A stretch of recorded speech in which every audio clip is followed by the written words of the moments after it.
সকাল সকাল ঠাকুরের দর্শন দিয়ে আমি আমার দিনটি শুরু করলাম। স্মার্ট পয়েন্ট থেকে এইগুলো আনা হয়েছে।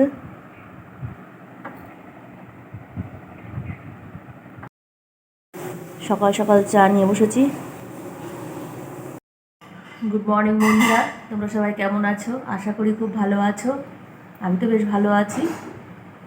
সকাল সকাল ঘুম থেকে উঠে একাই বসেছিলাম, আজকে বৌদি লেট করে এসছে। এই যে চা খাচ্ছি। বাবা কালীবাড়ি গেছে, মেয়ের আবার 11টা থেকে পড়া আছে। আমার 11টার সময় আমারও মন্দিরে যাওয়ার ব্যাপার আছে। আজকে সারাদিনে কী করবো তোমাদের সঙ্গে শেয়ার করবো, তোমরা দেখতে থাকো। আজ 11ই সেপ্টেম্বর সোমবার। আমি আমার ব্লগটা এখন থেকে শুরু করছি। আজকে সারাদিনে কী করবো তোমাদের সঙ্গে শেয়ার করবো, তোমরা দেখতে থাকো। এই যে বৌদি ঘর ঝাড় দিচ্ছে।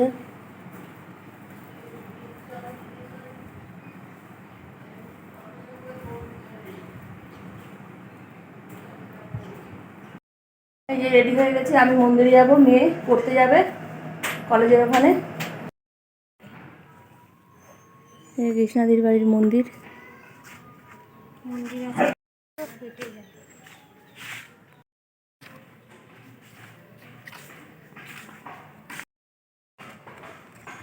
পুকুরে নেমে যাচ্ছে কিন্তু না, আমি পুকুরে নামছি না।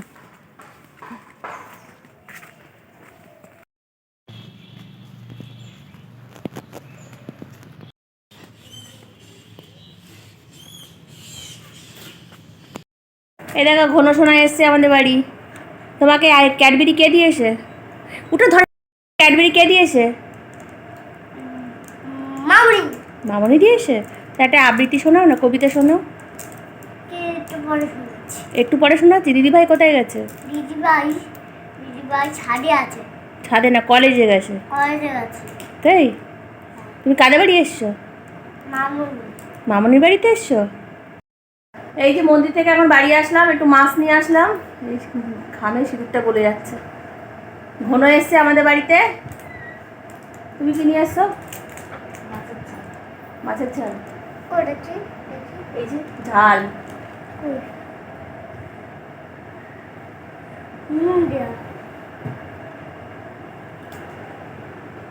কখন আসবে দিদি? কমবে। মেয়ে কলেজ থেকে ফিরলো। অনেক অনেক বছর আগের কথা। দশরথ নামে এক রাজা ছিলেন। অযোধ্যা ছিল তার রাজ্যের রাজধানী। রাজা যেমন বীর ছিলেন, এমন মানি মুনি সাধু ছোটরি প্রজারা তাকে যেমন ভালোবাসতো, সেমন ভয়ও পেত। রাজার কয়টি রানী বলো? 3টি। বড় রানীর নাম কইকেয়ী। বড় রানীর নাম কইকেয়ী। ঠিক বলছি? বড় রানীর নাম কৌশল্যা। না, এই তো। মেজ রানীর নাম কইকেয়ী আর ছোট রানীর নাম সুমিত্রা। তাদের কোনো সন্তান ছিল না। তা বলো, তাদের কোনো সন্তান ছিল না। আর রাজা মনে খুব বড় দুঃখ। একদিন রাজা বনে শিকার করতে গেলেন। আর একটা জঙ্গলের ধারে, নদীর ধারে অন্নমণির আশ্রম। অন্নমণির ছেলে নাম বলো। অন্নমণির ছেলে নদীতে জল পড়তে গেছিল। নাম বলো। সিন্ধু নদীতে জল পড়তে গেছিল। আর কলসিতে শব্দ শুনে রাজা ভাবলেন হরিণা জল পান করছে। রাজা এক তীর মারলেন। তীরটা লাগলো সিন্ধুর গায়ে। আর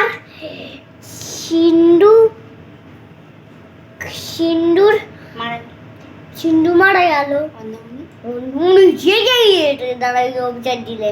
ভালো করে কেটে কেটে বলো। রাজা, তোমাকে আমার মতন পুত্র চোখে কাটতে হবে। তখন রাজা কি বলল? আমার তো পুত্রই নেই। কি করে অভিশাপ লাগবে? তখন রাজা কি করতে বলল? অন্নমণি বলল তুমি যজ্ঞ করো। আর পরের দিন সকালে যজ্ঞ শেষ হলো। এক বছর পর যজ্ঞ শেষ হলো। হঠাৎ যজ্ঞ কুণ্ড থেকে উঠে অগ্নিকুণ্ড থেকে উঠে এলো কৃষ্ণ বর্ণ পুরুষ, হাতে সোনার থালা, পায়েস। তারপরে রাজাকে রাজা তুমি এই পায়েসটা রানীদেরকে খাওয়া। পরে রানীদের লক্ষণ হারণ, রাম লক্ষণ হারণ শত্রুঘ্ন নামে 4 পুত্র হলো। বলো পরিষ্কার করে। 4 পুত্র হলো।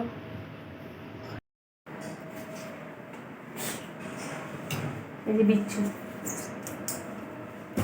কি করছিস বল? খেলা করছি। কি খেলা করছিস? হ্যাঁ কি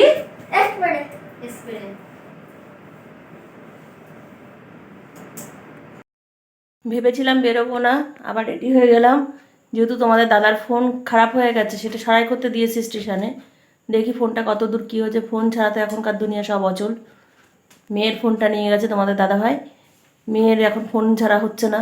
ও কলেজে যায়, মাস্টার কাছে পড়তে যায়, ওরও ফোন লাগে। ওই জন্য দেখি ফোনটা যদি সারাই না হয় একান্ত, বাধ্য হয়ে তখন একটা ফোন কিনতে হবে।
ডান দিক দিয়ে চল।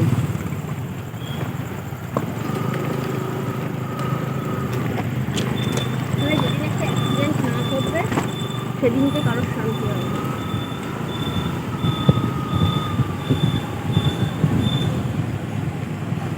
আমাকে যদি কেউ ফোন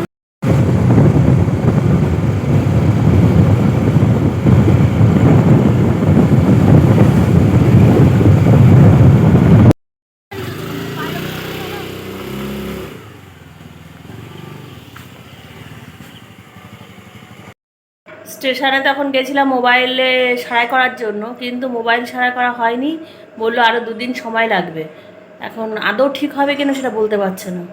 দেখি কালকে যদি একটা নতুন পারি মোবাইল কিনতে হবে, কারণ মোবাইল ছাড়া তো আজকাল দুনিয়া অচল, কিছু করার নেই। তোমাদের দাদা বাড়ির থেকে বেরিয়ে যায়, মেয়ের ফোনটা নিয়ে যাচ্ছে। মেয়েও এখন ফোন ছাড়া হবে না।